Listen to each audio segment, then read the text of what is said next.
This episode of Chewing the Fat is brought to you by the Secret Hub Studios in conjunction with netchannel2.com. Hello everyone, Chewing the Fat, episode 29 on the 5th of April 2012. And with us once again tonight is Mr. Glenn Goodman. How are you, sir? Hello, not too bad, thank you, Eric. Very good to be back with you, and you back in Sydney where you belong. Yeah, well, yes, that some may say that's true, others may not. Yeah, so what's been going on? You had a good flight home. What was the flight home like after the flight up? The flight home was fairly uneventful. Went fairly smoothly. What's that? Did you get your seat and board first? Let me think. Yes, I did. I got Good. seat 3A. I boarded when I should have boarded for the extra money that I paid, so I didn't have to line up behind any smelly, fat, slow, ugly, old people. They're right. Yeah. Sorry if I've insulted anyone, but this shit happens. So that went uneventful. It was a clear flight. Landed on time. No dramas. Yeah, it was all right. Good being in Brizzy. Do you get up this way much? Look, generally, I used to get up there about twice a year. Last year I didn't. I think I used to see a client up there in Brizzy. He's an ex-SAS guy. He's a client of mine. Special forces. Nice bloke. Very, very switched on. And he. So he must be a good client for you to travel. What's that? Oh yeah, he's a good client. He's a good client. And he used to be based up at Brizzy, up at what's that suburb just out of Brisbane? Oh god, Hurston, something like that. Yeah. Yeah. So we'd have lunch at the Story Bridge pub, and that was all right. But then he moved to China, and last year he said, "Oh look, I'm going to be in Hong Kong. Why don't you come up for a few days and we'll whatnot?" And I thought, boogie, that'll be all right. Yeah, why not? Where's that Grand Prix held? That's Singapore. That's Singapore. So that's up there somewhere, isn't it? Yeah, it's close enough. So I thought, I thought, yeah, all right. So I went up. So I did go up to Hong Kong last year for the weekend. Oh, nice. Nice. What's it like up there? Hot? I love Hong Kong. I've spent a lot of time in Hong Kong. So it hasn't changed too much since China? No, not really. Well, I haven't noticed anything anyway. Is it a thorn in China's side, or they're happy to let it go? No, I think they're pretty happy to let it go. It's working well for them. They call it two systems, one country. Because Hong Kong is as capitalist as pretty much you can get. And China isn't. It's a little bit closed, obviously. It's more capitalist now than it was just, say, 20 years ago. But, no, it's good. I used to spend a lot of time in Hong Kong a decade ago when I was doing that internet thing. I used to go up for 2 years, I went up to Hong Kong every 6 weeks. Yeah, right. It's a lot of flying. How far away? That's a 9-hour flight. Ooh. 9-hour flight. That's a way away, isn't it? Yeah, it's quite a way away. It's I love the place. I know Hong Kong like I know Sydney, back of my hand. Yeah, right. Is flying? Well, I've never flown really that far. I've only flown to Sydney. But is it a 9-hour flight the same as a 9-hour drive? No.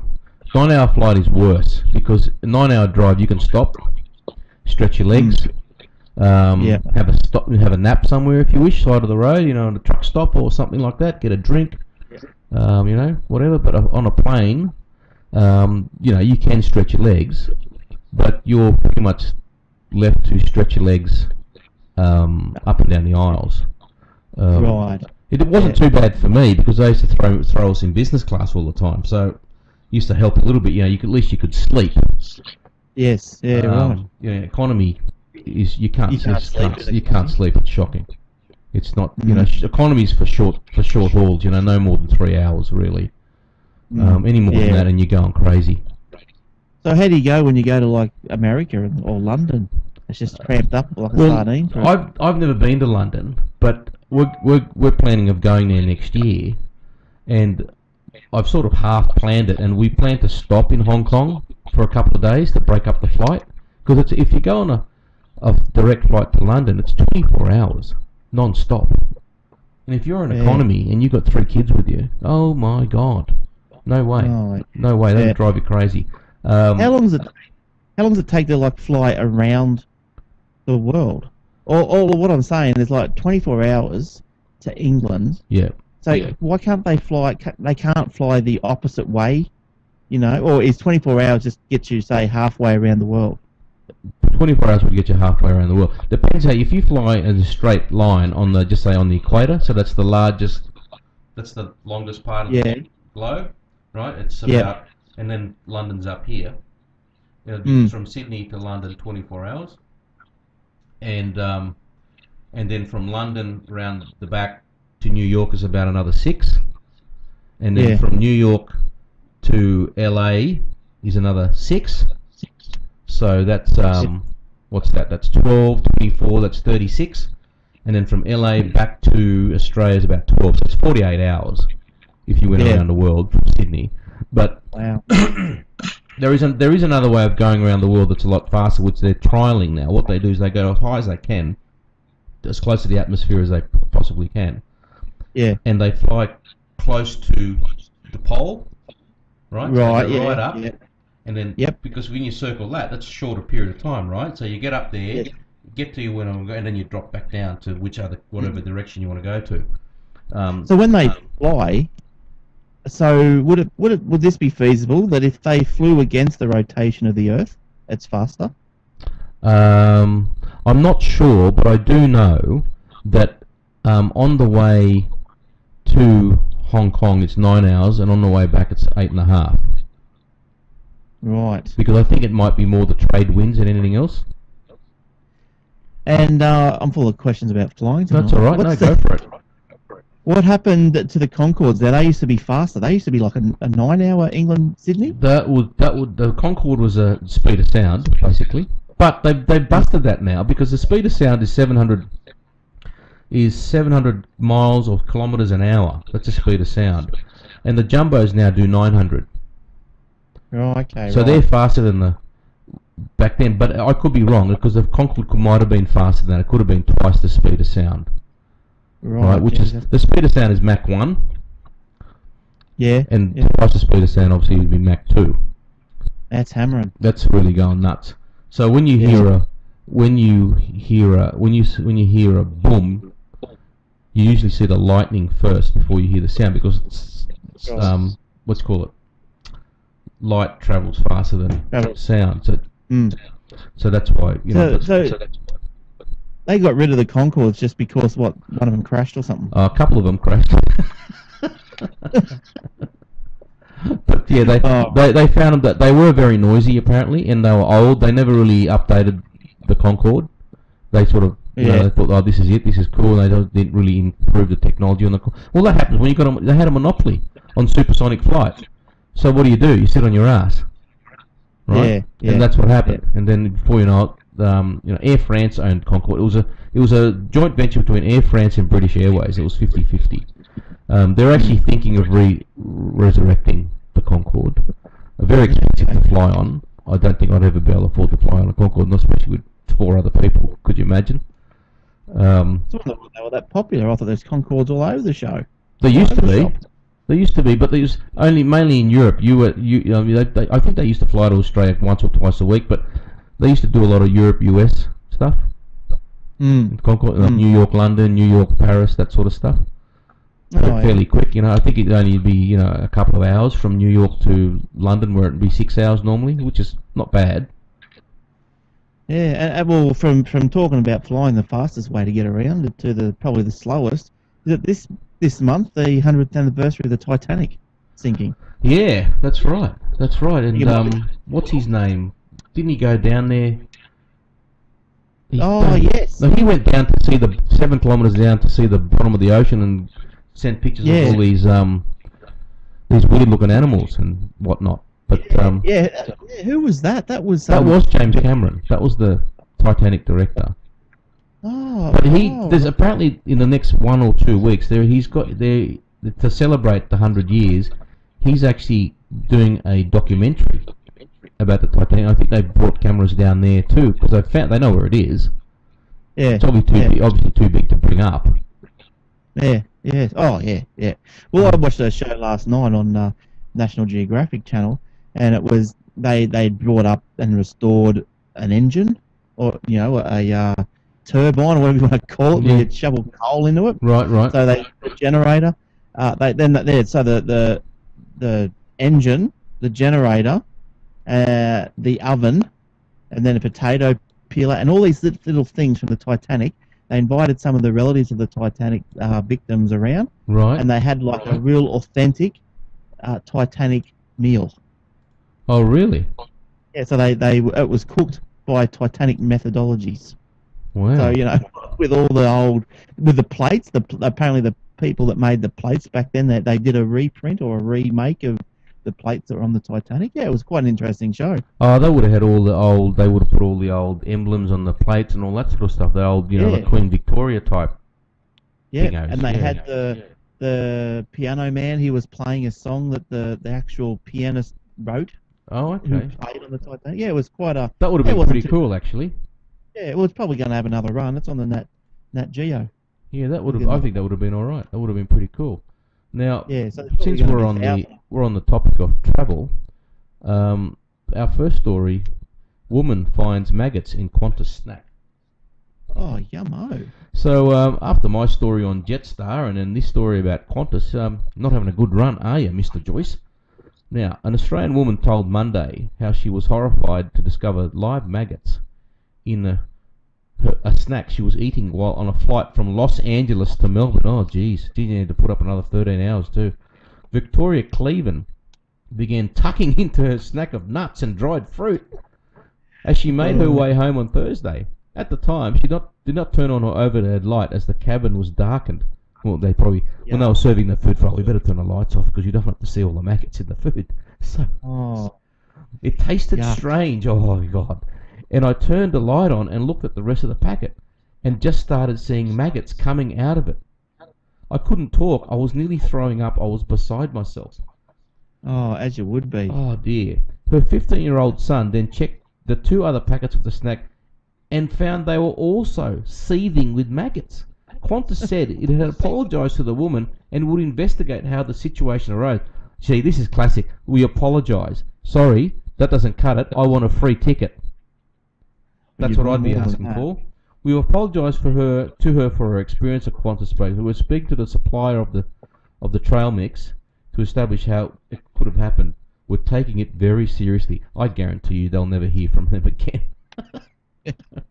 Yeah, but look, it's probably not Qantas's fault here. No, it's not. It's their supplier. Yeah, it's the supplier. The supplier's in LA. Whoever. I'll tell you, I had a it's not, wouldn't call it an incident, but I had a experience with a faulty product through the week. Oh, really? And, yeah, well, it actually happened a couple of weeks ago, and I only did something about it this week. It was a can of VB. Oh. Did you find a thumb in it or a finger? You get a lot of money for that. No, nothing that sinister. But I just pulled it out of the fridge, and I could, like, the squishy can, you know? What, the actual aluminium was like really malleable or something?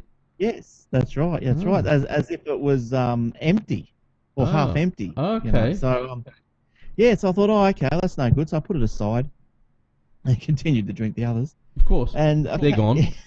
They've gone long ago. And so anyway, I rang him up today, and I went to get the can, and it was hard. Oh. What? Wasn't in the freezer, obviously.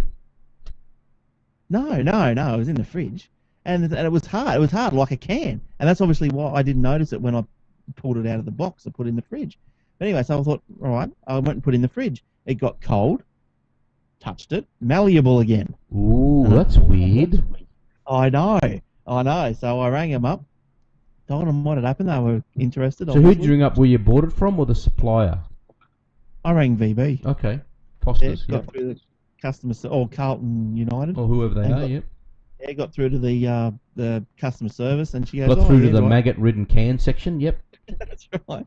And and she gave her the numbers off the bottom of the thing, and she goes, yeah, sometimes what happens is there's tiny little holes. The can doesn't seal properly, and the gas escapes, but no beer escapes. Right. And then I still find it intriguing. She said that's. I'd like to know how it became hard when it's out of the fridge and soft when it's in the fridge. Yes, I know. I don't get that either. I've still got the can, so I don't know. I might keep it for a souvenir. I don't know. But anyway, so good story. She goes, oh, yep, okay. I said, well, can I go down and swap it for another can? She goes, don't worry, we'll send you some out. Oh, good. That's good. I haven't seen what we're going to get yet, but hopefully we might get a case. You'll get a case. Nice. They will send you a case for sure, or they send you a mixed pack of boutique beers or something. Oh, yeah. Then you could say it's not gay, it's European. That's right. Oh, those beers. Yeah. So well, that's interesting. So because I don't, you just sort of think, oh, well, what the hell? Why do you bother? But I thought, no, I'm going to bother. I'm going to bother. Yeah, you got to bother. And look, a lot of these companies, VB or Foster's, whoever makes VB, Carlton United, they're pretty good that way. They won't flip you off. Not like some airlines that we spoke about last week. Will try and flip you off.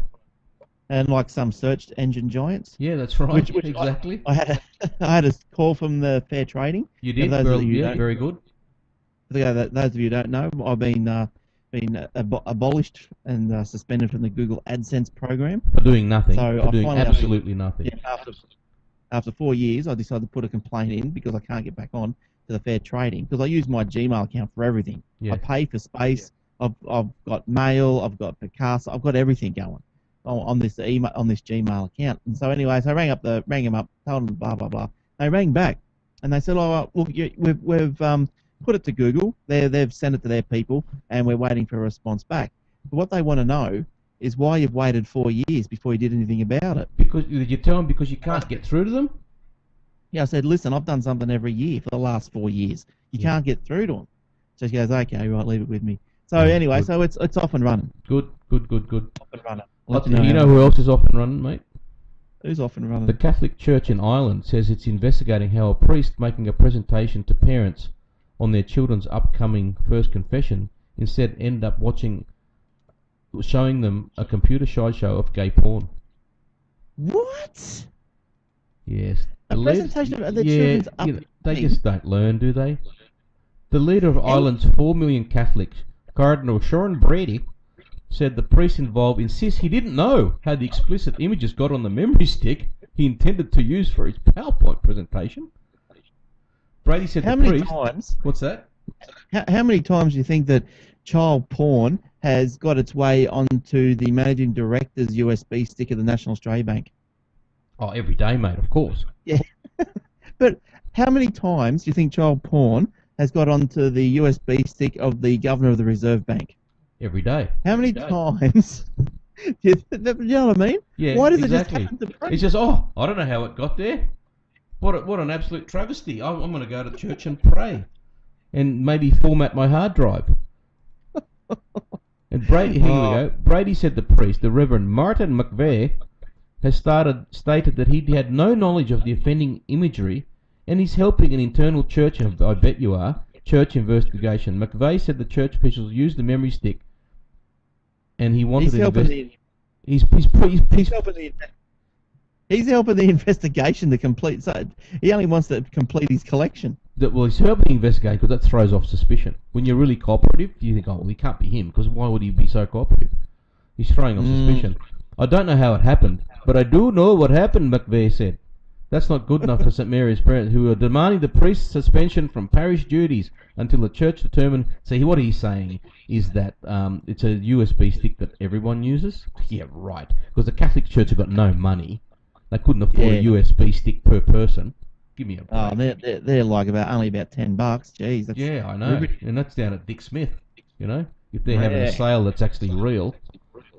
Yes. Yeah, so that came off that sale. That's actually fair dinks. No, it wasn't. What happened? Didn't you read the story during the week? People got there to the Dick Smith store, lines. It was like an Apple store. It was like an Apple store bloody promotion. There were lines Yeah. up outside Dick Smith, all the stores everywhere, Melbourne, Sydney, you name it. And they got there and the staff's, just looking out the window going, why are all these people here? They couldn't work it out. And they get inside and they said, oh, what sale? What are you talking about? Oh, no. There was nothing there. It was a massive scam. The thing is, I haven't heard anything since then. I don't know if someone's investigating that it could have been like bait advertising to get people to the stores just to buy the stuff, before they shut down, and there was really Maybe no they had sale. Maybe they had an international buyer coming out on Monday morning to observe the patronage. That's right. Go, I see you're buying a good business. Look at all these people in here. They line it up every Monday morning. Every Monday morning. This is normal.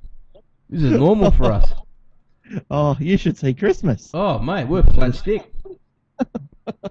Yeah, so that's a massive scam. I think if the ACCC doesn't have a look at that, well, they've got no nuts, which they don't have. Because I know when we spoke about that story on Aussie Tech Heads last week, and I said at the time, look, this is quite possibly some sort of April Fool's joke, even though it wasn't April Fool's at the moment. Yes. But I mean, what company anyway would say sell something for say half the actual cost? Yes. You would at least try and just sell it for cost to start with. At cost and a small margin, just to break even and pay for your wages for the day, for example.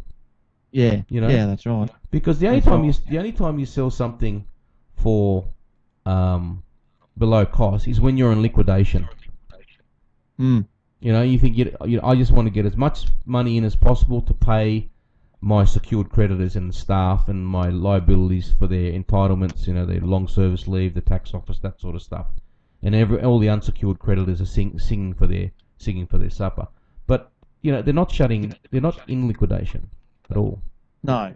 Yeah. So I don't know what the whole story was, but you're right. The ACCC should be looking into that. Yeah, they bet you they don't. Something's going on. Someone's got a stake in there somewhere. Yeah.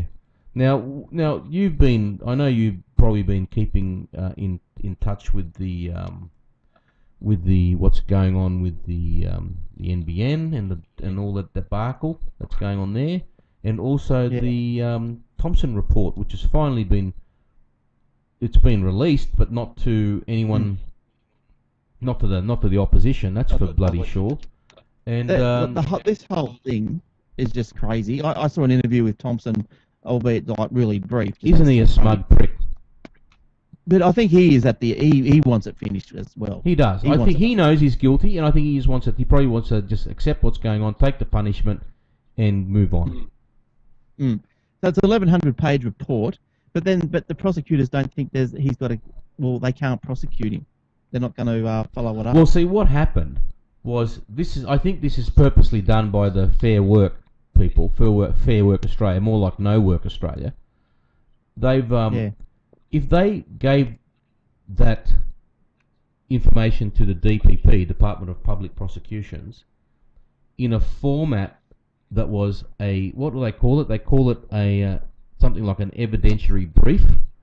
If they gave it to them in that proper format, they'd be a case to answer. But all they did was hand them an internal report, which is not right. So and they've done it on purpose. They've gone through and going, well, the DPP can only act based on this, and they're going, well, if we give them this, they can't act. But at least we can say we actually tried to do something, but we really didn't. This is just a joke, isn't it? Because this is Gillard stonewalling, because she knows once this guy, his name is released, she's out of power. She is holding on by the slimmest of margins, and she... No, but he can still go. She'll still be there. No. Everyone's saying that's not the case. If he goes, he doesn't have a vote, and her parliament doesn't have a majority.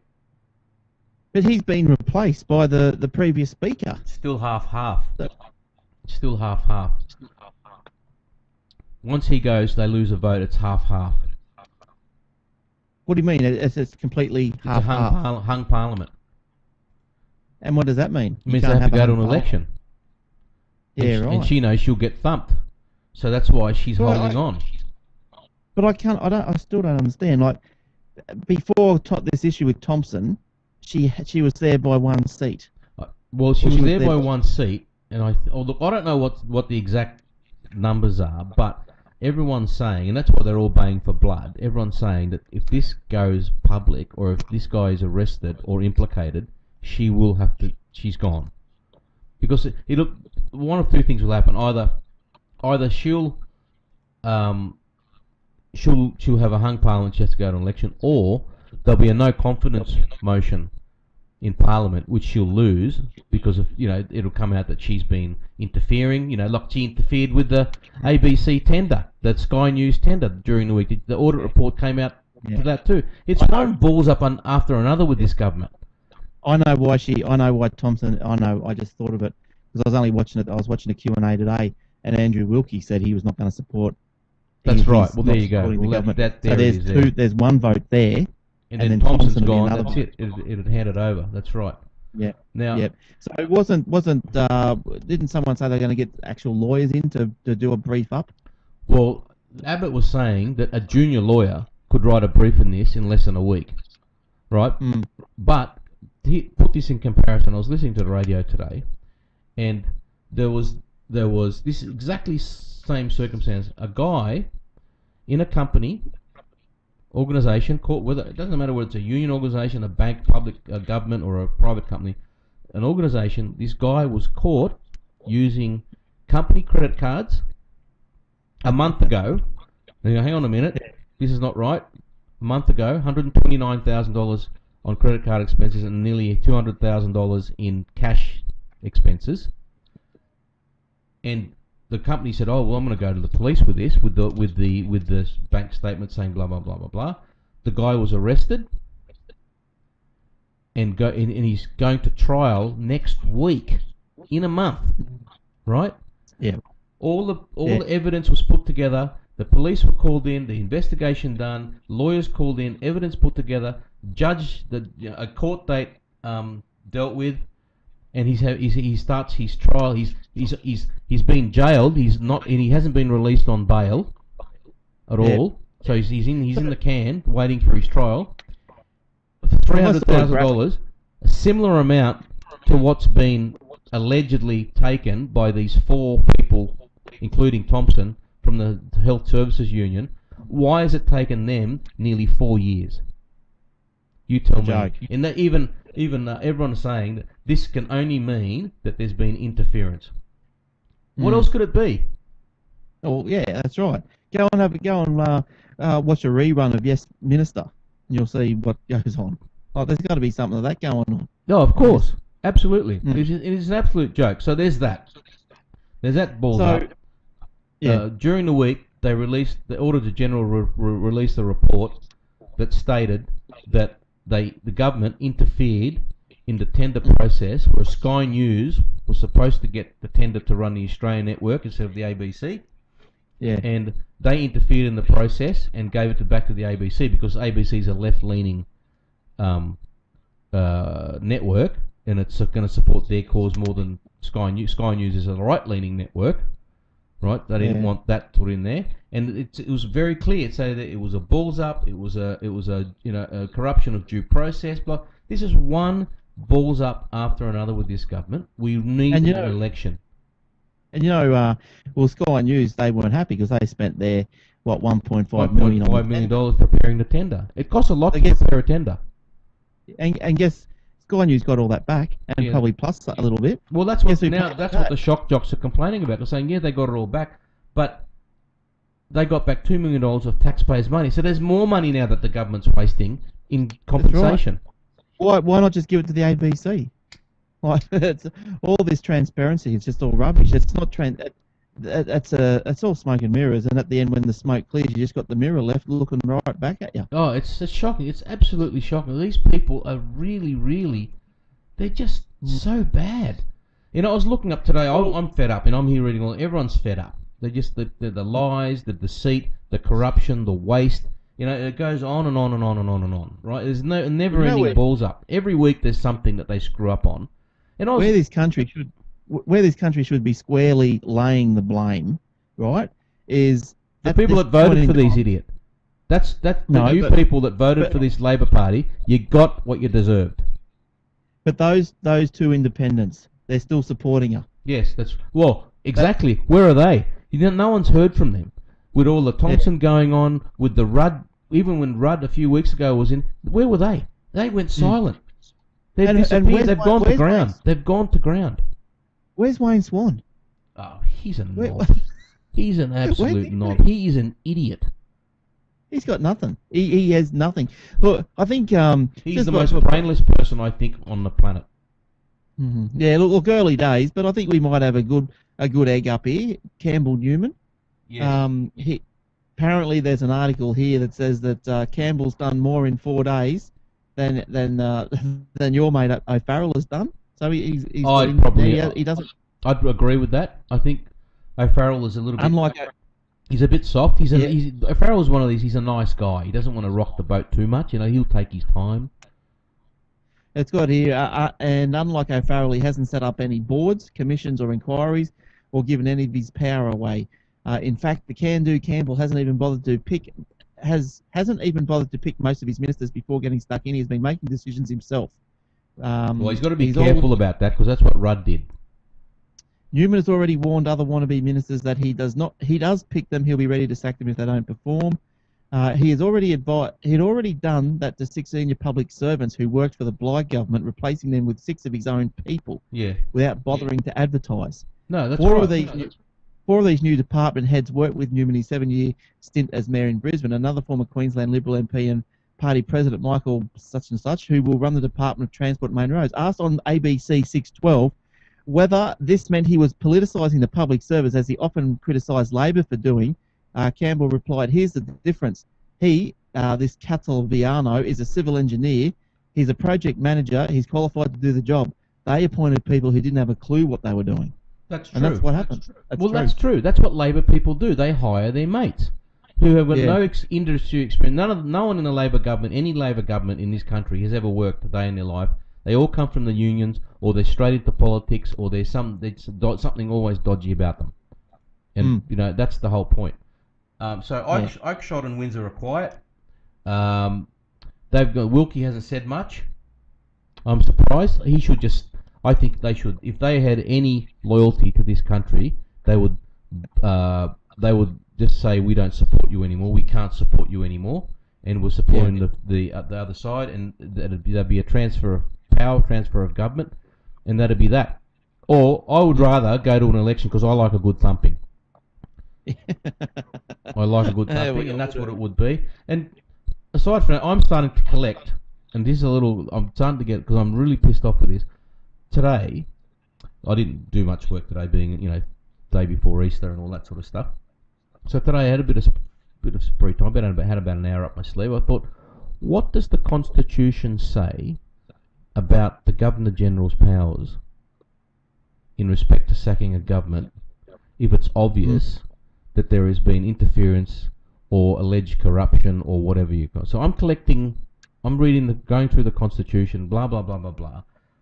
And I'm thinking, I want to start getting into this, and I'm sure the opposition lawyers are doing the same, and they're trying to find a thing that can say, "Root, we've got to go to an election based on this, this, and this, or whatever they can find," or put it to the Governor General, like Malcolm Fraser did, put it to the Governor General that you have to sack him, and then they put all the evidence in front of them. They get the constitutional lawyers out, and they advise the Governor General that yes, that's what you have to do, and that's what he did. He sacked the government.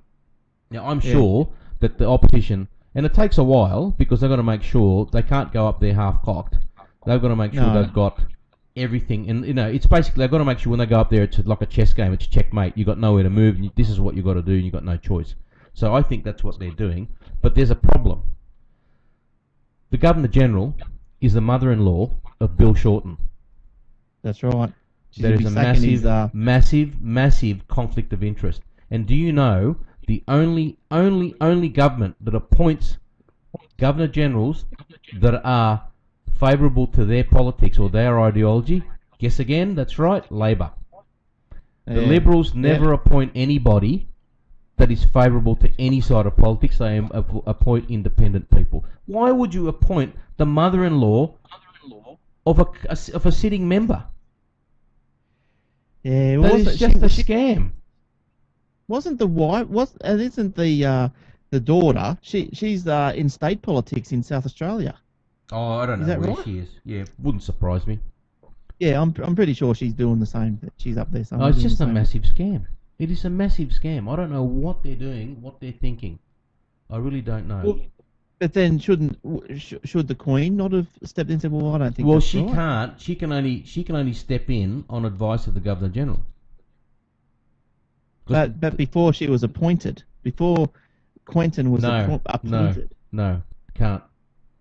couldn't she have said, "I don't think Quentin is the right person for the job. No, Choose again." no, she can't. Unfortunately, she can't. I think though we Well, as what's a the good of Commonwealth her? are given fairly broad powers. Well, what's the good of her? Well, she's a head of state, but that's meaningless, isn't it? At the end of the Yeah. day. But But, it's but only look. The Queen is only a figurative head of state. At the end of the day, the Governor General is the person that makes the decisions, and she just informs the Queen of what she's doing, more than anything else. But the Governor General has to say if she wants to sack the government, and the same thing that happened back in 70, whenever it was, 74. 74, that he recommended that what happened, and the Queen said yes, okay. Yeah, but they would have made sure that they had all their facts, and I think once if the Liberal government are doing the same thing, they'll have all their facts and a fact, and it'll be something that the Governor General's going to say, you know what, and her lawyers, her constitutional lawyers are going to advise her, Mrs. Governor General, you have to do this. You've got no choice, or else because if you don't, then the Queen will step in and sack you. Well, that's what I mean. The Queen can sack her. Yes, only if it's clear that she's not doing her job. Yeah, right. Yep. And we don't know if that's the case yet. So, look, Come on, Lizzie. The mood in the whole country is that you go to any newspaper site, the Herald, Daily Telegraph, news.com.au, any the Courier Mail, you name it. It doesn't matter what state you're in. You go to any of these sites and you go to because a lot of them take comments now, and you go to any story that has to do with this government, and the comments are 99% of the people want an election. They want an election, and they want it over and done with, and they want her out, and they can't trust her. She's a liar, and everyone's scared about what this carbon tax and there's going to be job losses, massive job losses once this carbon tax and mining tax come in, and they don't realise. Tony Abbott was saying, you don't save the environment by killing the economy. No, you just don't do that. But do you think Tony's got an image problem as well? You know what? I don't think so. I think initially he would have, but I think now that a lot of people are starting to listen to him more, and I think he's making a lot more sense. He's not slipping up as much, because I think he's probably growing in confidence, possibly. And maybe he's had some advice that, look, just stick to this, just say this, don't stray, don't say anything stupid. And he's growing every day in his ability, I think, and he'll be all right. I think he'll be all right. But his popularity's not the greatest either. No, it's not. But the primary vote for the Labor government is the same at the moment as the primary vote that was for the Labor government at your election, 27%. Because people vote for the party. Did I hear someone, and I don't know who it was, it might have even, was it Wayne Swan or one of the front benches? I don't know if I heard right or not, because I sort of pricked my ears up after I heard it, but they didn't repeat it. But I don't know if I heard right that the primary vote was actually higher than that. More people individually voted for the Labor Party in Queensland. No, how's that possible? How can you get thumped and go to a caucus meeting at Tarago when more people have voted for the Labor Party? That doesn't make sense. Well, what I'm saying is that yes, they lost their seat, but more people put number one next to the Labor Party. It's just the spread of how it all worked out. No, I don't know. I don't think that might have been a Labor spin. Yeah, I couldn't believe it because it was such a thumping. Yeah, it can't be a thumping because look, if everyone voted for Labor, they would have won. It's that simple, And on top of that, they would have got because unless they put their second vote, the Liberals, and then all the preferences went back to the Liberals. I don't know how that works. I just can't believe that the majority would vote for Labor, and Labor would still get thumping. Because I can understand if it was a closer election, you could have that scenario. Yes, that's right. That's right, because after preferences are distributed and all that sort of stuff, sometimes the party that wins the most votes don't actually end up in power. Yeah. In a close election. In a close election. But in this case, there was nothing close about this election. That was a thumping. It was a massive thumping, and the primary vote now for Labor federally is 27%. This is the same as what Anna Bligh had in Queensland. But they'll be remembered. They'll be remembered for the party of waste. They won't recover from this for a long time. No, it's going to be 30 years. Definitely. And, well, Alan Jones put up a statistic. Queensland, East Coast, Queensland, Victoria, and New South Wales combined debt, keeping in mind that Victoria's just inherited the reins, Liberal government, after Labor. New South Wales have been in for 12 months, and Queensland have they're all Liberal now, but they've inherited Labor debt. The total debt is something like, in total for those three states, is, let me think, 160 billion. Let's call it 160 billion. 160 billion. That's a lot of dough, right? Yeah. Now, of that, Queensland's GDP of the three states is something like 40% of the three states. They have, of those three states put together, Queensland has 40% of the GDP, or less, maybe 30%. I'm not sure what the figure was, but their debt is about 70% of the total debt. So they had the lowest GDP but the highest debt. $85 billion alone in Queensland. That is shocking. That is a lot of money. They are in just slightly less debt than the federal government. Yeah, I know. That's what's wrong. And that's when you see when Anna Bligh got in last time. I think I pulled this out last week or something. That she gives $60 million to the AFL to build their little house at Carrara. Yeah, get your own money. That is just what's that for? Who are they buying votes for? Who would know? It's just unbelievable. It's just non-stop. She wanted to do a Peter Beattie. She wanted to redesign the ground. You go, oh look, well we redesigned this ground, and it's going to bring people to it, like frog shit. Yeah, it's just garbage. They're just absolute tripe. Absolute. All right, what else you got in your little? Well, my little rage articles. No, well that's it. NBN joke. Obviously putting it in Labor seats. We all know that, and if don't listen to anybody that says we're not, because just look at the maps, and if you know your electoral boundaries, you'll see that they're pretty much on the money. And where one electoral Labor boundary starts and the Liberal stops, then that's where the NBN will be or won't be, as the case may be. And I know your suburb isn't in there. And look, this is another thing. I was reading an article about a week ago. Varsity Lakes, apparently, is a massive, up near your way, is a massive tech hub in Queensland. Yeah. Right? Huge tech hub. And it's the Silicon Valley of Queensland, effectively. Right? We don't have anything like that here. The closest we've got here is a place called Macquarie Park, which is just up the road from me. Similar sort of area, I suppose. You're near your tech hub and I'm near mine. Varsity Lakes should have been one of the first suburbs to get the NBN. Oh, yeah. To improve innovation and invention and intellectual property and everything, everything else that they can do. But ignore it. They're putting it out at, the black town of the Gold Coast, or whatever your dodgy suburbs are up there. And for the people that can't afford even to go to the NBN, I'm going, oh, what the fuck's the NBN? We can download movies faster. Yeah, mate. Yeah, but first I've got to steal myself a television. We could. You get the NBN, then we just Wi-Fi it around the neighbourhood. Yeah, mate. And we'll just share it and that. Yeah, and that. Fucking morons. That's the electorate. That's the electorate. That's the Labor government electorate. It is, it's shocking. It really is bad. I did a speed test. I was at Bond Uni one day, and I did a speed test on their little computer. Right.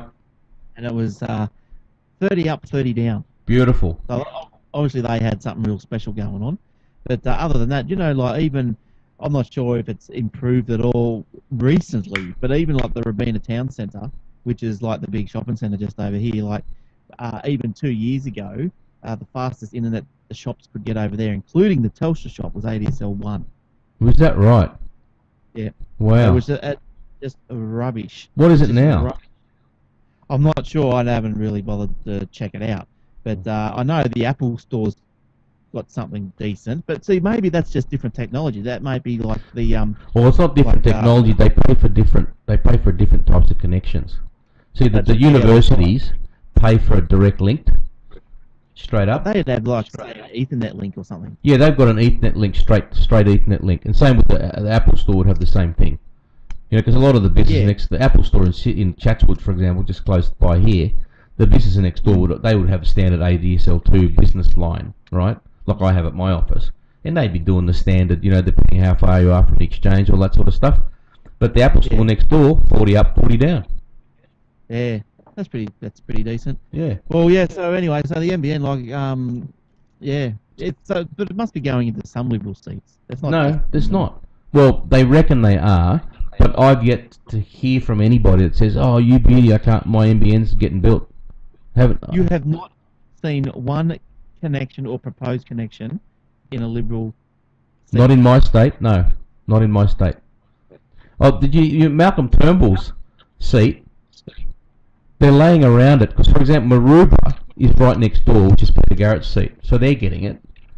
And then Malcolm Turnbull's seat, no NBN. Because his seat's in Bellevue Hill or Vaucluse or whatever seat that is at Darling Point or something, or whatever, you know. Darling Point has got the highest taxable income in the country, right? And that's his seat. Is Tony Abbott going to stop the NBN? No, he won't stop it. What you know what I think he'll do? He won't stop it. He will, number one, he'll take it out of government control because it's a monopoly whether we like it or not. He will say to the players, say, right, okay, I'm going to offload this. How much of it do you want? We'll keep 49% so that we don't have control, and we'll sell 51% to the players, and you can all pitch in $10 billion each, and it's yours. Yeah. Once you put it in private hands, that's how you get competition, efficiency, and you watch it. They will lay that out in no time. How long did it take to lay a Foxtel around the country? Private hands, wasn't government. No, it didn't go all the way around because I remember where it stopped because they ran out of money or whatever they did. But it went a fair distance, didn't it? It rolled out a fair distance. The rollout when it was on a roll, it was going. It was going, and this was announced in 2007. It's now 2012, and they've got 18,000 people. 18,000 houses connected, but only 5,000 people using it in 5 years. Now Foxtel, you know, and what about when Optus? That was private. They had to bring in competition against Telstra. Optus started laying cable. That took no time. Yeah. No time at all. That was above ground, but still, I know what you're saying. It's just it's just shocking. You've got to get it out of government's hand. I don't think he'll get rid of it. I think he'll make it more efficient. He'll probably look at the suppliers and the tenders again. He won't slow anything down, but I think he'll just crack the whip and say, well, you know, it's going to cost this much, and if you don't lay it within this period of time, you guys will get the penalties, not the government.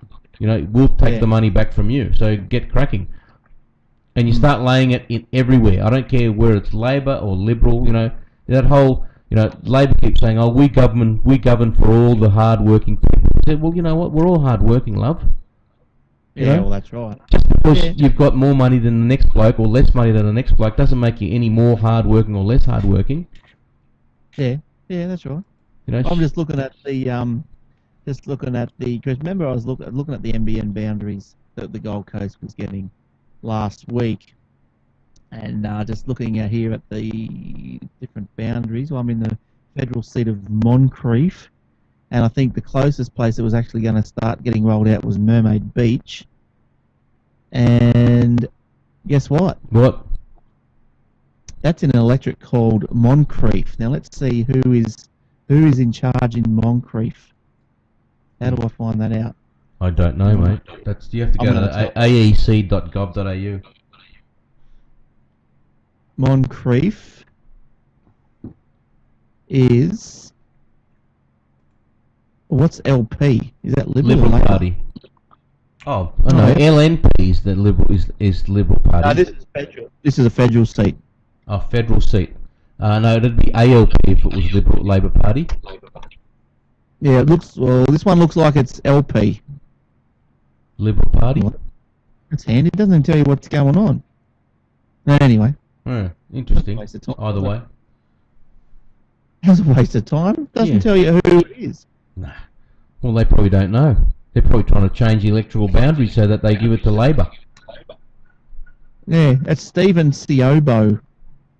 Well, cut and paste his name, put in a Google search bar and see what it comes up. Yeah, Liberal Party. Liberal He's right. So I'd say, look, the Gold Coast has been included in the list because of the Commonwealth Games. Well, that's right. You were saying that they have to start wiring everything up for the Commonwealth Games, and Julia Gillard would be completely hammered if she didn't do that. But I don't think it's doing in any other state. I really don't. You go to New South Wales, and it's just, it's absolutely nothing. The Western Suburbs are getting a boost. I heard a comment the other day about the Commonwealth Games, and about how we're bulldozing down the showground or something to build the athletes' village. Right. And there was a comment made the other day. It's like, and all this money is getting spent to build this athletes' village. Yes. Right. So getting with the showground, the show's got nowhere to go. All the other places or all the other events and people that use the showground, they've got nowhere to go. They're going to get dumped out to some paddock apparently that floods 6 months of the year, and they're going to spend how many billions of dollars building this athletes' village, and which are pretty tight accommodation, pretty dense accommodation. Yeah. And the thing was, why do we need an athletes' village? Can't these people get billeted out? No. Why do they have to be all together? I think. Look, I'm for an athletes' village. They've got to stick together. You can't be built out. Athletes have got to be able to focus. But they can be in Sydney. They just found they didn't rip up a showground and kick someone else out. They built a purpose-built athletes' village, which they then sold off. What they did in Homebush is that they built apartments, not like little shitty cottages. They built apartments, so they did it properly. What they did is they built 2 and 3 bedroom apartments, quite a few of them, that all the athletes would be staying in, completely fitted out and whatnot. And when the athletes left, they sold them as residences. And that's the way to do it. That's the way to do it. They didn't kick out, we're going to put it where the Easter show is. No, they didn't do any of that. They did it properly. And see, once again, but who hired the Commonwealth Games Organising Committee? The Labor government. Right? This is why these stupid decisions are being made. There's nothing wrong with an athlete's village, but if you do it right, everyone's a winner. You build these apartments, the state coughs up with the money to build these apartments that might cost you $200, $300 million. You sell them off later and get $400 million. If you have a whole athlete's village for 200 million, and our debt's 80 billion. Yeah. A lot of money. It is. It's a lot of money. It's a hell. I don't know where it's gone. No one in Queensland knows where it's gone. Your rail system isn't exactly crash hot. Your roads are, iffy at best. Yeah. Yeah. The hospitals, well, you know what's going on there. Your health system's shot to pieces. The school system, everyone's whining about, and it's the same in Sydney. And I'm not having a go at Queenslanders here because it's not their fault. It's in the same problem that we've inherited down here in New South Wales. They've gone into debt. And look, my dad said to me, he said, no government is in business to run a surplus unless they are saving up for a rainy day and they can see something coming and they want to insulate the economy, which is what Costello did. So when the GFC came, there was some money in there. But, once again, the Labor government put their snouts in a trough and it's all gone. But if you're going to, he said to me, and he's right, if you're going to run deficits, you better make sure you've got something to show for it. Because you will be voted out quicker than you got in if you run a deficit and the roads are still shit, the hospitals are still crappy, the schools are still crappy, everything's sliding, the taxes are high, blah, blah, blah. If you run a deficit under all those conditions, you're going to get voted out. And that's exactly what every Labor government has done. Where has the money gone? Have these people got Swiss bank accounts or something? They probably do have. But isn't it it's Labor's ideology that you shouldn't run a surplus? It is their ideology. Seriously. It is. That is their ideology. Don't run a surplus. Isn't it? We run deficits because we want to support the people most in need. But you know what? Yeah. The people that are paying for these people most in need are the ones that you're taxing the shit out of. And what are they going to do? You're going to kill the golden goose. What happens? They leave the country. They go, fuck this. I'm going somewhere else. Yep. You kill the golden goose. You can't kill the golden goose. No. But that's right. Their theory is that if they run a surplus, well, that money should be spent on doing something rather than just sitting there. I've got no problem any government running a deficit, but you've got to tell us where it's going, and you've got to show us where it's going.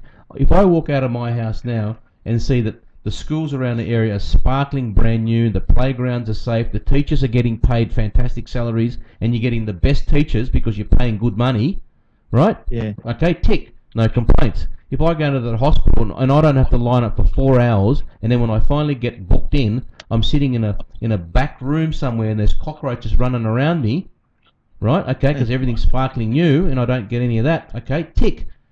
On my drive on the way down there, I don't get a flat tire because the roads are crap. Okay, tick. Right?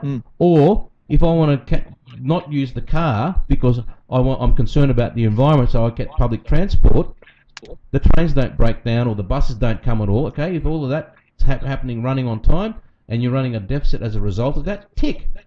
But none of that's happening. Yeah, that's a joke. That's a joke. There's good debt and bad debt. Same as with the. There is good debt and there's bad debt. There's nothing wrong with debt. But it's just good and bad. There's good and bad. That's exactly right. There is good and debt and bad debt. And Labor governments run up bad debt by supporting crazy ideas like that nut job Bob Brown. Did you hear the speech he said last week? That we Earthlings, have a duty because the people, the aliens that came to this Earth, a million years ago, they're extinct. Didn't say that. Yes, I'm serious. Malcolm Turnbull's website linked to his speech. There's a speech. He said the aliens that came here. The aliens came to this country. This is what he said. The reason they're not here anymore is because they didn't take care of the environment. That's why they're extinct. What an absolute frickin' nut job. Jeez. And this is the person that the Gillard government did a deal with. Yeah. He's sitting on something. That's not a carrot. No, I know what he's sitting on. And it's going to be... this time, the next election, he won't be sitting anywhere because I don't think the Greens are going to get one vote. Oh, no, they didn't get it. They didn't in Queensland. They didn't. They got smashed. Because like I said at the beginning of the show, you don't save the environment by killing the economy. You just don't. Or blaming it on the aliens. Okay, so have you got a revised election wish date? I've got a wish date, and what's it now? We are March. Now, let's see.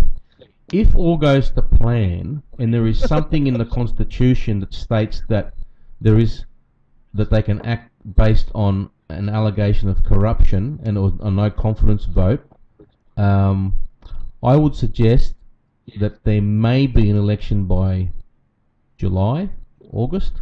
It's going to take a while to get it through. If the state police in Victoria and New South Wales raid the Fair Work Australia offices, get a warrant to raid the offices and get the evidence that they need to arrest certain people. Are they even thinking about doing that? Yes, they are. So that watch this space. If that happens, then there will be an election by May. But if the Fair Work thinks this is going to happen, why wouldn't they just shred everything? Well, they can't. That's obstruction of justice. They all go to jail.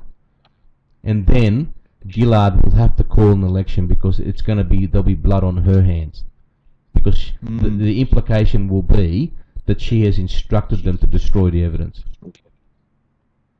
They can't do that. Put him in jail. They can't do it. Plus, the report's already in the hands of. They've got the report. It's in the hands of. Who's it got? Look, I'm sure Gillard's got it, but she reckons she hasn't. The DPP's got it. He's got the report, so they can't shred anything now. It's out. Or they just need a warrant for the DPP to hand it over to the state police. Yeah. It's a tangled web. Let's just get rid of these idiots. These idiots.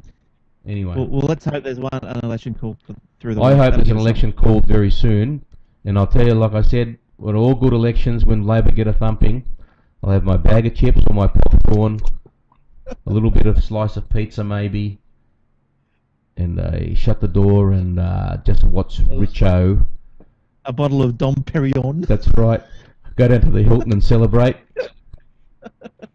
Why wouldn't you go to the tally room? I would.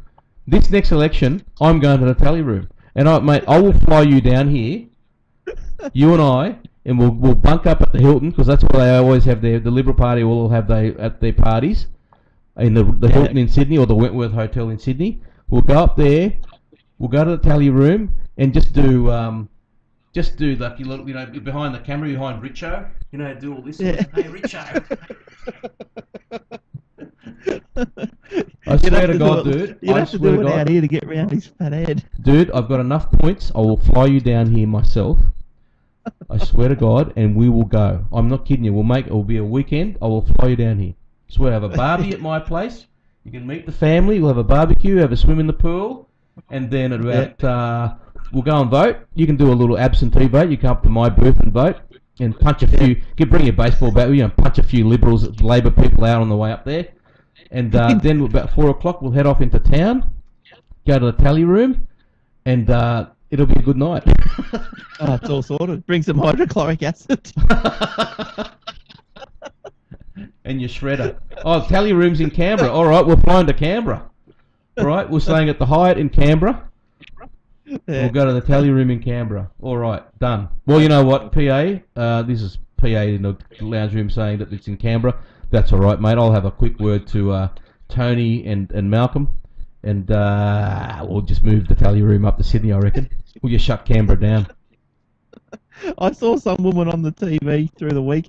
She's some leader of some We Love Canberra society or something, and she doesn't like how everyone is bashing Canberra. Oh, I saw that. I saw her, and she I thought it was a bloke. Yes. You too? Yeah. It was a very manly woman. I'm sure she had hair on her chest. Oh, I'm sure she had her hair on her. Yeah, never mind. Let's just leave that one alone, shall we? It wasn't a Dickie Diddle. No. She was very attractive. Very attractive lady. Yeah. And she was just saying, about everyone. She wanted to put more of the responsibility back to Australians rather than saying, oh, well, the carbon tax, that's come out of Canberra. But she wanted to go, well, the carbon tax, Australia wants the carbon tax. It hasn't come out of Canberra. It's not Canberra's fault. It's the Australian people that have voted for this. And well, I didn't vote for it. Actually, you know what? No one voted for this because she went to the election and said there'll be no carbon tax under my government. So everyone's gone, cool, I'll vote for you. And then she turned around and lied through her teeth. So no one voted for it. In the end, no one voted for it. It was an absolute, just a scam. The best performance of the no carbon tax is like, that's a good performance. But the best performance is Swans, I thought. It was refresh my memory again. When he goes, oh, I don't know what the Liberal Party's on about. I think they're smoking weed or something, He goes, the carbon tax. Oh, yeah, that's right. Well, God, he's a slimy prick. He is so slimy. She is so...